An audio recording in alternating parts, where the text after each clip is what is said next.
if you can envision your future and realize it's going to be better than the past and have really cool things to do, hang out with people you love working with, that's kind of the EOS life. If you're saying you don't have time for that or I'm too important for that, you've just told me your friends, your family, the most important people in your life aren't that important. It doesn't matter how big or how small you are. You've got to make sure that you're designed with the most important people. Whatever your enterprise is, you're actually not in that enterprise. You're in the people business. So you better make sure you've got the right people.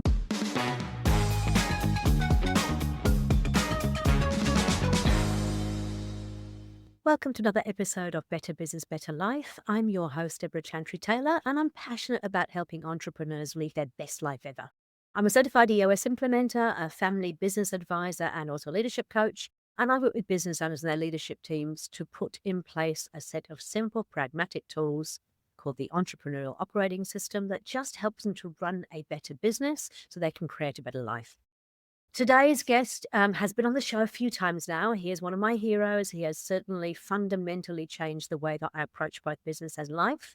And he is going to share with us today some of the things that he has learned in his 60 years on this planet. He is an expert EOS implementer. He's an absolute mad keen cyclist. And also he has written several books. The latest one is about how to become the architect of your own life. So today he is going to share with us how we can juggle all these things in life as an entrepreneur, our family, our health, our faith, and our business, without dropping any of the balls and without creating absolute havoc.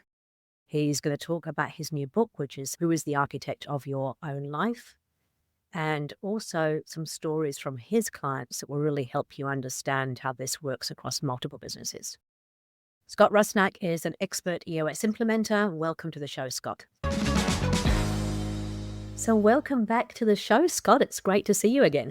We seem to cross the oceans from time to time, and it's wonderful to see you as well, Debra. It is great. I don't know if anybody's been listening in, but a couple of weeks ago, I did do a podcast. I was talking about how I like to plan out my year and plan my life before somebody else does. And I mentioned it came from Scott. Scott is my good friend in EOS. And I'd have to say the things that he has taught me over the 6 years that I've been in EOS have really fundamentally changed not only my life, but my business and the way that I approach business as well. I know we're going to delve a lot deeper into that today as well. So thank you, Scott. I'm eternally grateful to you. But yeah, tell us a little bit about how you have been and what has been happening.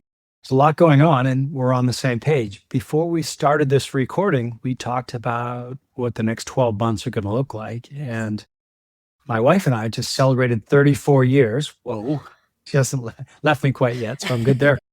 But when we were together last weekend, we talked about what the next 18 months will look like. Whoa. And we really went deep. And it's really cool just to be aligned with the most important people in your life. So that box has been checked.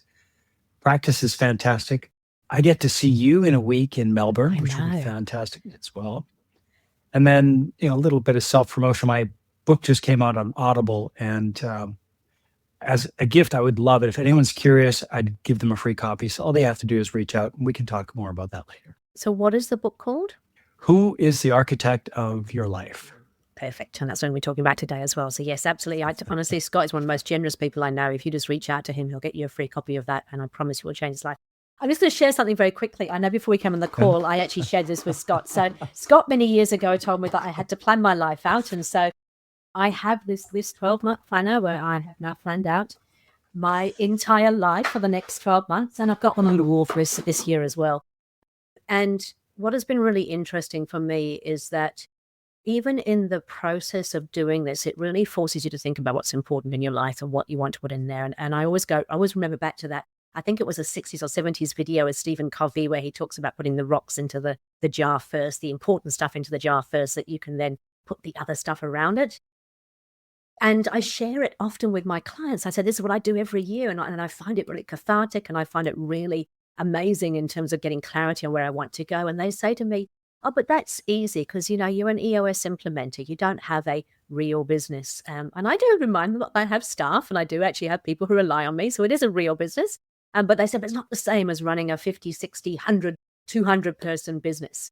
And so I wanted to sort of ask Scott, who was obviously the person who introduced this sort of concept to me, how does it work when you're running a bigger business? Yeah, great question. So I've got a bit of an analogy that I'm going to pull together in a second here, so wait for it. But today I had a series of check-in calls with a lot of my clients, and some of them are running multi-billion-dollar businesses. Some are running $2 to $3 million businesses. And it doesn't matter how big or how small you are, you've got to make sure that you've got your year designed with the most important people.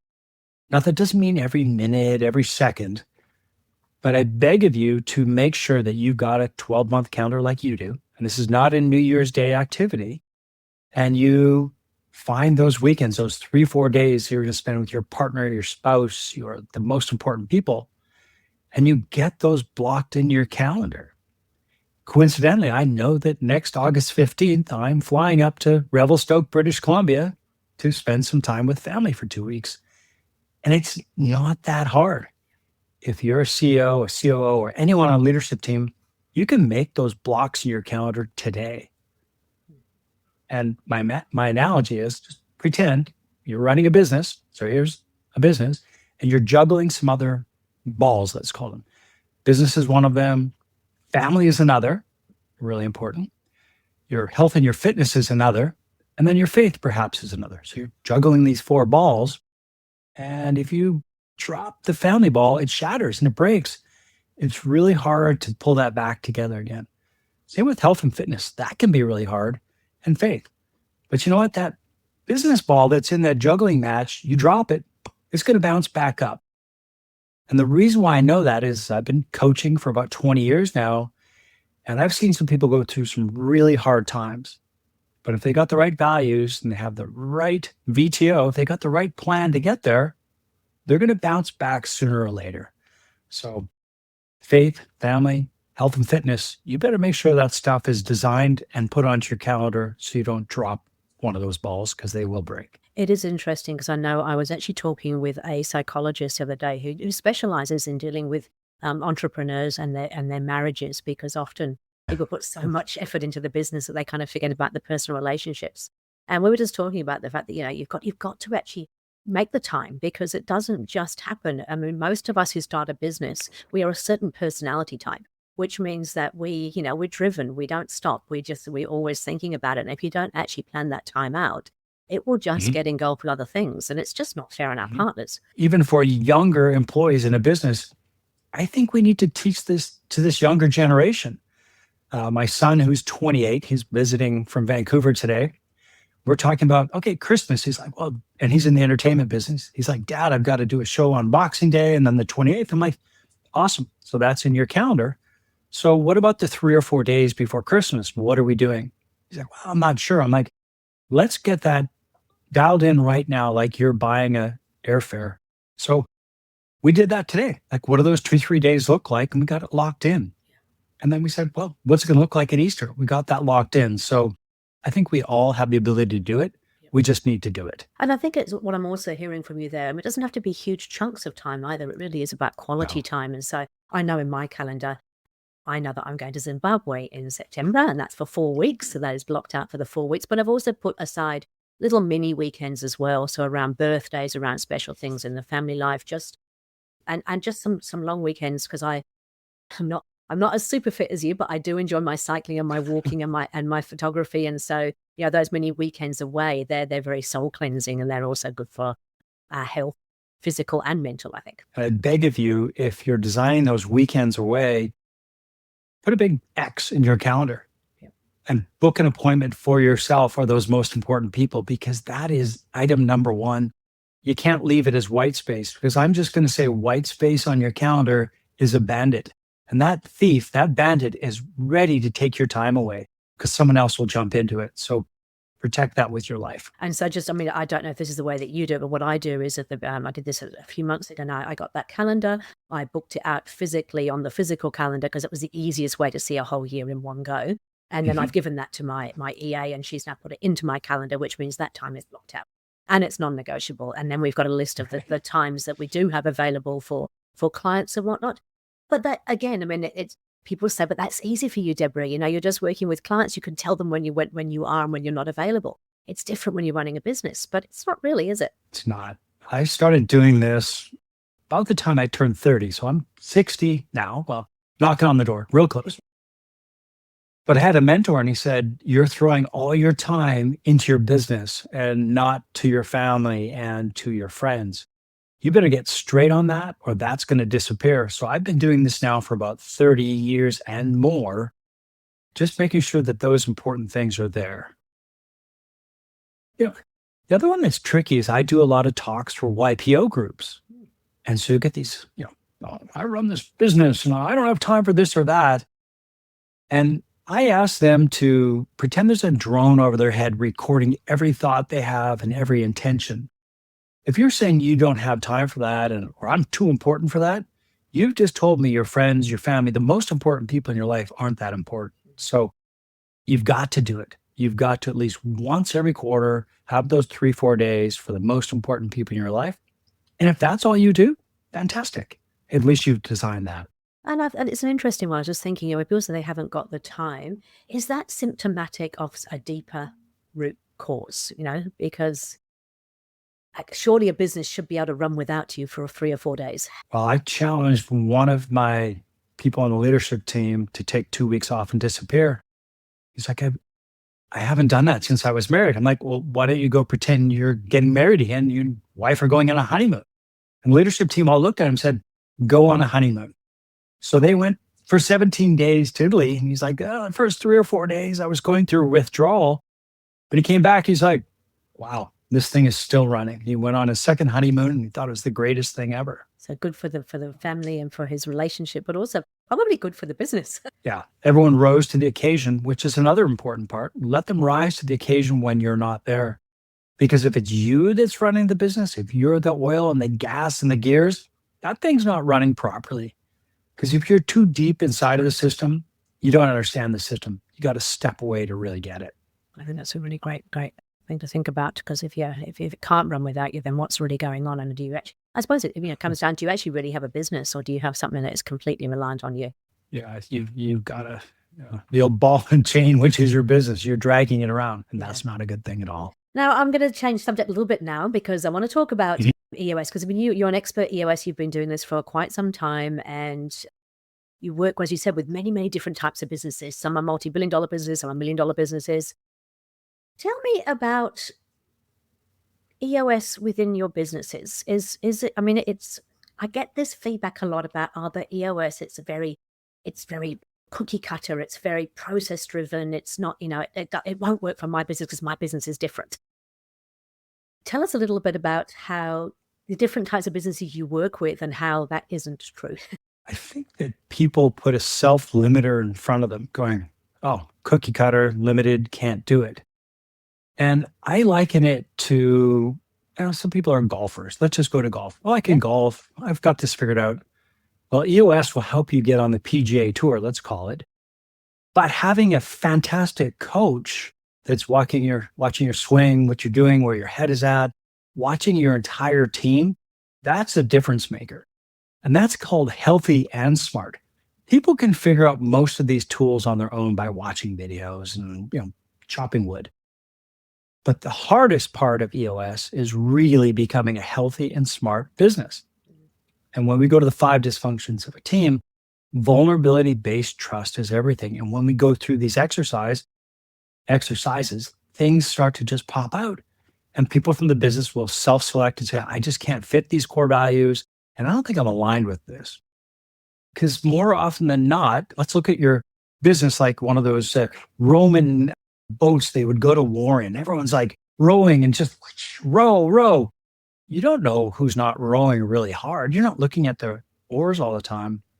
But EOS will expose that.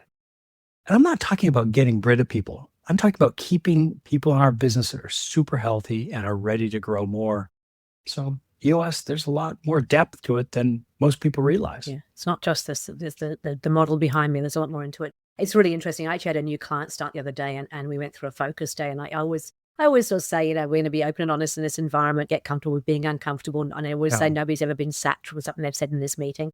And directly after that focus day, somebody actually resigned. It was the first time that has happened that quickly for me. I often find after 2 or 3 months of doing it, we expose people who are just not happy there, and it's not good for the person, it's not good for the company. But this was pretty obvious. Like after the focus day, they just went, I'm out. It's not for me. Well, on that, you asked me a question earlier. I didn't answer it purely, but water treatment companies, construction, Dutch Bros Coffee in the States, going off one of my clients, mental health drug addiction clients that really treat a lot of people, exterior renovations. I've actually got a team of psychologists I work with. So, in the last 20 some years, 200 odd businesses, none are the same. And it can be cookie cutter if you want to go cookie cutter, but I don't want to be involved in that. I want to turn those cookies into like into this empire and really help you do it. So there's a way to get there. And yeah, if you want to be cookie cutter, go for it. But that's not for you or me. And I think the cookie cutter, it probably comes a little bit if you do just try and self-teach and try to self-implement Yeah. it. And hey, look, don't get me wrong. I highly encourage anybody listening, and I'd much rather you did something than did nothing at all. But there is Yeah. an element of working with a coach, which is quite different. I always say at the end of the day, you can learn all this stuff. So I don't need to, I will help teach you, but in a more pragmatic, practical sense, giving you real life examples. This is a good point. And I'm looking on my desk right now. I'm opening the conference, our EOS conference on Thursday morning. I'm doing the self-implementer breakout. Yep. So, hey, if you're doing this on your own, which I highly advise, why not? I'm going to walk through the steps on, I'm looking at right now. You got to use all the tools. You've got to know your seat and you got to know who's wearing what hat. Who is the coach? Who is the teacher? Who is the facilitator in your business? And is that person ready and willing to get fired if the results don't happen? That's where you and I come in. We can get fired on any given day, and I get a kick out of it, right? So know your seat, implement all the tools, but then go deeper. I'm looking over here, go deeper and make sure that you really have vulnerability-based trust. And there's a couple exercises I'm going to walk through in that session, but you got to go deeper. It's true. And I think, as you know, knowing your seat, because as you said, we're a coach or a facilitator and a teacher, but when you're trying to self-implement, this is what I see with a couple of the people I work with who have been self-implementing, it is really hard to actually be part of the leadership team and to participate in this exercise and really be part of that team, as well as trying to facilitate, trying to coach, trying to teach. It's a very, very difficult task. Interestingly, when I did at the EOS conference over here in Australia, I actually did a session on self-implementation. And one of the things I talked about was that the tool that I think most people either don't do at all or don't do well, is that accountability chart. It's one of those things. I mean, people tend to jump towards the VTO. That's the easy part. Let's get a VTO out there. Let's have a plan. But in reality, the accountability chart is like the backbone of EOS, isn't it? If you don't know who's doing what, who's accountable for what, then everything else is driven from that. I love it. So whether you're construction, pizza, coffee, whatever your enterprise is, you're actually not in that enterprise. You're in the people business. So you better make sure you got the right people. They fit your core values, like really fit your core values on that people analyzer. But when you go to that accountability chart, do they get that job? That's the right seat. Do they want it? That's jumping out of bed. And do they have the mental, emotional, physical, educational time capacity to do the job? And when you go deeper, deeper, deeper, deeper, you begin to expose and find out. I'll go back to my Roman bad analogy. You begin to find out if the ship, maybe there's some things wrong with the ship. Maybe there's some things wrong with the rowers, and maybe there's some things at sea we're not sure about either. So we can go deeper. Interesting. I was just doing a session actually just yesterday over in Perth, and it was we were talking about core values, and there's still a bit of a belief out there. I don't know if it's the same in the US or not, but certainly in Australia and New Zealand, is that, core values, they're not important. It's just a bit of a tick box exercise. And I always say, when people say we've got core values, it's like, great, okay, so what are they? Where do I find them? Oh, they're on our website. Well, that's not where they're meant to be. They're meant to be in your hearts. They're meant to be in the way that you do everything. And when you actually ask the team, so can somebody tell me what those core values are? And they kind of go, no. I go, well, there's a little bit of a giveaway in the name, right? It's called core values. So if you can't name them, yet alone tell me what they mean to you, then they're certainly not core values.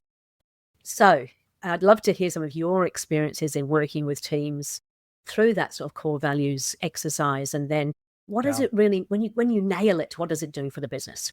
Oh my gosh. Well, when you nail it, and then I'm going to work backwards, those core values become your guiding principle for your life. So as a human being, but also for the business.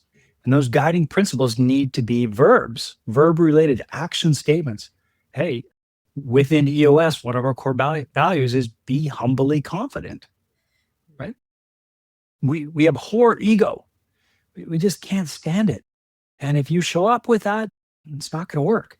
Hey, do the right thing. That's a core value. Now, I can't help every little old lady walk across the street, but I'm going to do my best to help first. So when you dig into those core values, they've got to be action statements.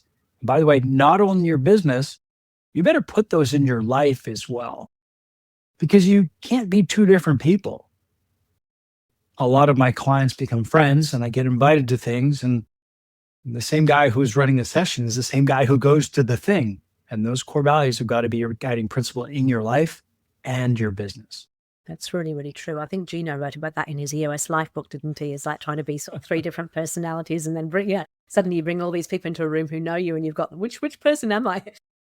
Which means they can't be, they're not generic things. They have to be something sort of deep and meaningful for you and for the business. Well, let's go back to cookie cutter. I'm so thrilled you said that. If you just read Traction, I'm going to say it's a lost leader because you can cookie cut your business. But if you want to go deeper as a human being, as a professional, as a person in a family, you've got to go deeper and look at guiding principles and all the EOS tools. And I'll throw this one at you. Hey, the personal family VTO. Like, that's going deeper. When you can take those core values from your business, and by the way, my business core values are in my family VTO. And this is not a spoiler alert, but anybody who's curious should reach out to Debra, because she can teach you that stuff, and it's pretty darn impactful. Certainly is. I've had some clients, I think when they get to a certain point and they really want to explore deeper, I share the family BTO and I share the exercises they can do as a family. And, it's a game changer for their business and for their life, because suddenly everything sort of starts to fit together a whole lot better. Okay. So I love the fact that you said action oriented, because I think this is some of the challenges that people try and I'm sharing this because I've seen it several times. They try and sort of get one word values because that'll be easier to remember. But I actually I know that with the EOS values, for example, they are all action. They're all 2 or 3 words, and they make sense to me. And it's easy for me to explain what they are because they are not just a single word. So action oriented. That's really interesting to sort of think about it that way. It's not about, so using the word people, for example, that's not a value. That is just a word. Well, I'm with you. I'm going to do a shout out to one of my clients, Stevens Line Weber Construction in Phoenix, Arizona. Their CEO, Jamie Godwin, about 3 years ago, when we're trying to figure out their core target, I promised me I'll land on core values in a second. Yep. When we looked at the core target, he's like, this shouldn't just be about making money. He talked about building a sustainable business that will last for decades and decades beyond him. And he came back to one thing: promises made, promises kept. And they built that into their core target, which some people are like, what's that? Well, if we keep every promise, our business will grow. Mm-hmm. And then they're in the construction business, and then they turn their core values, and you can have fun with core values. And I've got a fun one in a minute, but they turn their core values, and how do we rise? So respect is a big core value. And that means we respect one another as employees. We expect our subcontractors. We expect everybody who's here.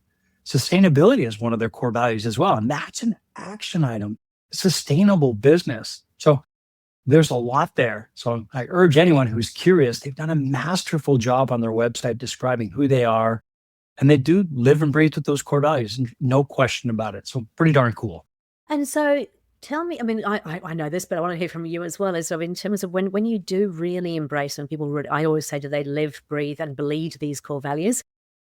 When they do that, what is the difference that it makes to the business? It just oozes out of your pores. You get to show up like Debra, who does the right thing. She does what she says and helps you grow or die, helps that business grow. I went to a talk once by a guy named Dr. Henry Cloud, and he talked about pruning the rose bush so the flowers could grow. So in your business, if you're operating with those core values in mind, it's going to be so obvious that you do the right thing all the time. And I go back to a business, they're not my client, but Patagonia. They have decided that they want to have a sustainable business. And if their product doesn't meet your needs and it doesn't fit the life, if you don't get a lifetime of wear out of it, send it back. Wow. Like if you go to Patagonia's website, you're like, how do you even make money? Yep. Well, I'm a big fan because I've got a bunch of their stuff on my wall for skiing and for the summer. And they've got fantastic core values they live and breathe by. So they should just ooze out of your skin, and that's your guiding principle. And you said you had a fun one. You said you had a client who had some fun. Tell me about that. Okay. It was a rafting company, and I can't remember the exact core values, but fun was one of them. We're a fun-loving group. We help people attain what they never thought they could ever do in their life. We're reliable. We're going to be here no matter what. You fall out of the boat, you fall back in the boat, and teamwork. This business is based on teamwork. Everyone's got one another's back. And by the way, your people that are going on this excursion, you're not employees here, but these core values come back to you. So there's two ways to look at it. It's fun. You can spell the word raft, right? Or their creative marketing person said, well, our core values in my mind spell fart. That's where my mind was going to. But it's so cool. Yeah. Is that people would go on the raft and be like, when's it time to fart? And they never forgot that they're reliable. This is a team. Hey, we're going to do something you never thought you can attain before, but this is going to be fun. Yeah. And so they just got so much more business because raft and fart. Yeah, I love it. I've got an example with an advertising agency based in Auckland I've been working with for a few years now, and they actually originally started with 5 core values. And I always said to them, 5 is, we've got 5 at EOS, and it's sometimes a little bit challenging to remember 5. I mean, you always get there, but it's, 3 or 4 is certainly a lot easier. So over time, they actually realized that they could combine a couple, and they really felt there were 3 true core values that really epitomized everything that they did. And it was don't be a dick, grow or die, and challenge the status quo. And so they were their 3 things. And then the way that they remember it is the dick growth challenge. So don't be a dick, challenge the status quo, grow or die. And what is lovely about it is when you go into that agency, every person there like lives, breathes and bleeds this stuff, but also they have fun with it. It's like, they talk about the dick growth challenge. Don't be a dick, challenge the status quo, grow or die. And that's when when you get that, it becomes the energy of the entire business. And it also, it helps, the people who are your people will fit in perfectly. Those who maybe don't, it becomes really obvious that they're not the right people. Heck yeah. Yeah. It would be really fun. Yeah, what? Can I take us on a tangent? Yeah, sure. It would be so fun for you to come to the States and run sessions for my clients. Ooh, yeah? They'd get a kick out of you. But now we have someone at least better looking in the room. But you would provide a new sense of energy. And this comes back to having a coach in the room, a new sense of energy, a different direction. Better be careful if my clients hear this, they'll all try to recruit you. But I'd love to come to your neck of the woods and do some, it would just be fun, wouldn't it? Yes. And the clients would really change. But anyways, there's a little tangent alert on me, but I just thought of that. We should do that one day for sure. I mean, I must admit, I work very closely with Adam Harris, who's another EOS implementer based in New Zealand and Australia as well. And I must say that we do a lot of stuff together, and it is a lot of fun because we're just different. And it is great to have that different energy and just talking about various things. But so then I've just got another thought. We're on a podcast, and maybe edit this out or something. No, it won't be edited out. This is always done. I love it. I love it when we go off on tangents. Yeah. So this is good. I want to come to New Zealand and we should do a talk and then go to an All Blacks game. Oh yeah, for sure. Okay. Yeah. I'm holding you to that. That's going to be, I'm going to find time to do that. Yeah. 2027. Let's do it. Okay. I'm writing it down right now. There you go. And people watching this will be like, well, hang on, why 2027? And I'll just be straight up. If they do listen to my goofy book, 26 has got some fantastic things in there. Like I'm coming down under next week. I can't wait. Is that your first time coming to Australia? Third time. Okay, good. Yep. Yeah. And only New Zealand once. I didn't spend enough time. But here's the thing. If you can envision your future and realize it's going to be better than the past and have really cool things to do, hang out with people you love working with, That's kind of the EOS life. Mm. So why not design that into 2027? I'm coming, so you better be ready. I've got it in my notes now, so I'm going to be ready. I'm Can't going to wait. find the best all black game that we can find. Yes. Yeah. That box checked. Yeah, That'd be amazing. perfect.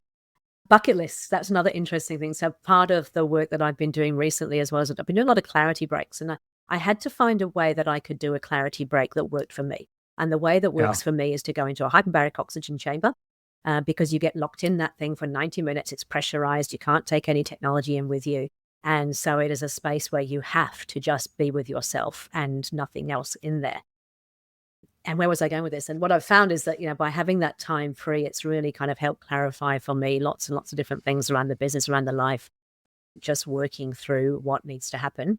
And I've completely lost my train of thought. Where was I going with this? No idea. You're going about planning these things out. But the clarity.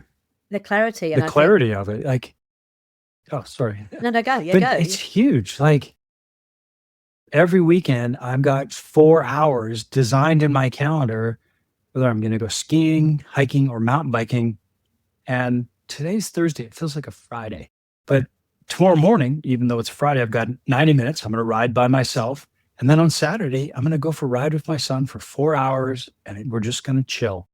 But that's designed into my schedule. And that's a clarity break, and it's going to be fantastic. It's something that I've talked about a lot, but I really struggled to do in any. So I used to do it once a month, but now I'm actually doing it weekly. And I do believe that the more regularly you do it, the more benefit you actually get from it. So pushing it out to a month wasn't a bad thing, but doing it weekly has made a huge difference in terms of just getting that clarity about what's important and then planning things out. Interesting. We're talking about the balls, right? Family, faith, and we're talking about the health and the fitness side of things. The health and the fitness is often the part that we as entrepreneurs can let go pretty easily, I find. I know that up until earlier on this year, I was really letting my health and fitness go because I was busy with everything. Busy, that horrible word. With everything else that was going on. And even just taking the clarity breaks, it's meant that I now even plan my exercise out 3 weeks in advance. So I make sure I book into my gym, I book into my Pilates class, I book into my health retreats, all that kind of stuff, just so that's all in there. And again, I think that has helped. So, if you've got the time for clarity, and then you're making time for your health and fitness, and then you've got the time for the business actually improves because of it. Because we have this thing in our mind that says, but I can't afford the time to do this because I've got so much on. But when I'm doing all of the right things, business just becomes easier. It does. I want people to not just think about their business as the brand. I want them to then look at themselves as the brand for the business as well. So if you're a CEO, a COO, a finance person that's listening to this, your brand is everything. How you show up, how you feel, how you react, what's going through your brain. And if you don't have 3 or 4 days in the week designed just for you to focus on health and fitness, I think you're doing something wrong. People can get mad at me and be like, Scott, you're a coach. But I will tell you that I've had some clients go on some pretty incredible journeys. I'm just going to call out Jeff Cole from Hidden Level. This guy is running a $1 billion plus defense firm in Washington, D.C. And let's not talk politics now, but I don't want to move to DC ever because there's a lot of unhealthy people there. Really? Unhealthy in their brain, in their body, in what they're doing. They're mad at everybody. But Jeff has risen above, and he's put his health on the forefront. And he's as fit as he's ever been. He's as mentally adept as he's ever been. Because what we just went through in DC was horrible. There was a lot of things that got affected, but he's just fine. So it's a big deal. And that's one of the things I've been talking about with a lot of my clients at the moment. So obviously the world is a bit of turmoil at the moment. There's a lot of economic pressure and things aren't going as well as they possibly can do. And yet all of my clients have actually had their best quarters ever. And I sort of asked them, so what is this? And they're like, because we're focusing on the things that we can control. There's so much in life that we can't control. And who's in politics, what's going on in the economy, can't control it. But there's plenty of things that we actually can focus on. And it's that focus that has actually helped them achieve those results in what potentially should have been one of the worst quarters of the year, not one of the best. I'm going to flip it on its head. I think the world is in the best place it's ever been. Okay. If you went back to the 1800s in Britain, I think it was every 2 years, a new plague would show up and thousands of people would die. And then if you went to the 1600s in Europe, you would know who's attacking, who the barbarians are, if your house is going to burn down, if Lord himself came down and removed you from the universe. We know so much now. We have so much awareness that I think we're in the best place the earth has ever been. And there's always going to be some turmoil and upheaval. But I really believe if we focus on our core values and surround ourselves with the right people, the future is going to be better than the past. So I think we're in a really good spot. I love it. Okay, I'm going to definitely use that to help them. But yeah, it is interesting because it's all about the way that you view things, isn't it? It's about what you, as you said, if you can imagine a drone being over your head and recording your thoughts, you create your own reality by those either self-limiting beliefs or by believing that anything's possible. I was actually just talking to my flatmate last night. We were talking about, he was talking about vision boards. And I say, well, I haven't got a vision board. I've actually got an intention book. And my book has got all these things in there that my bucket list, the things that I know that I want to do. And I say, I don't talk about dreams because I think dreams feels a little bit sort of fluffy. They're intentions. That's what I intend to do. I intend to own a Ferrari. I intend to be able to go and travel to this place. I'm going to go hot air ballooning for the first time at Christmas time in Melbourne, which is what? No, I'm not doing it. You're not doing I'll do it. anything. I'll jump off a mountain, heli skiing, hot air balloon, but have fun. Yeah. It's great. I'm looking forward That's to good. it. But it's important that we just think, anything is possible, I believe. If you actually put your mind to it and you decide that that is important for you, you can make it happen. And I'm certainly seeing that with the businesses that I'm working with. Okay, your book. I want to talk about your book. I want to hear, I know you've sent me a copy and I have to be really honest. I have not had a chance to listen to it yet, but it's on my list and I've got a lot of time over the Christmas things. Tell me a little bit about the inspiration for the book and what you wanted to achieve with it and where it's got to. I gotta say, the inspiration probably started. I'm trying not to get emotional. When I was in my late teens, I tried to become a professional cyclist, and all I would do is ride my bike and race harder and harder. And it wasn't until I found this incredible coach that was like, "You're putting your energy into the wrong things, and you really need to think about making every decision based on will it make the bike go faster." And so we built a training plan and a map and an 18-month outlook. And it started at that age. And he said, you need to be the architect of your own life. And so the book is really just a question, who is the architect of your life? And I just dig into a couple personal stories. And then I've got about 20 exercises through the book that'll help an enthusiast, an entrepreneur, an athlete, anybody who wants to take control of it, come through. Now, one thing they need to be careful about, it's my voice narrating it. So you're going to get some interesting Scottisms in this book. Excellent. But I love it. It's been a blast. And what's crazy is it's done really well on Audible. And I'm going to be the feature book tomorrow, which I know this is recorded. It'll come out later. But the feature book on Audible. So we'll see what happens there. That's fantastic. And so the exercises are things that you can do to actually help you get more clarity around what you want from your life. Is that true? Yeah, absolutely. Who are you surrounding yourself with? So go back to those core values, those guiding principles. That you better be aligned with those you love the most with those core values. So who is it? Where are you hanging your hat? And lucky you, you're in New Zealand, you're in Melbourne, you're Perth. God bless you. Like, that sounds fantastic. But your environment had better allow you to really live with your purpose. I call that what. So what is your purpose in life? And then why? And when you can really surround yourself with the right people in the right environment and you're digging into that purpose, you can pull off that why any day of the week. So you kind of start there. And then I dig deeper into how do you make sure every week and every quarter you're pointed in the right direction? So I bring in little EOS isms into my own approach, and it's pretty darn fun. Ah, cool. Okay, so reach out to Scott. He can certainly get you a copy of that book if you'd like to listen to that.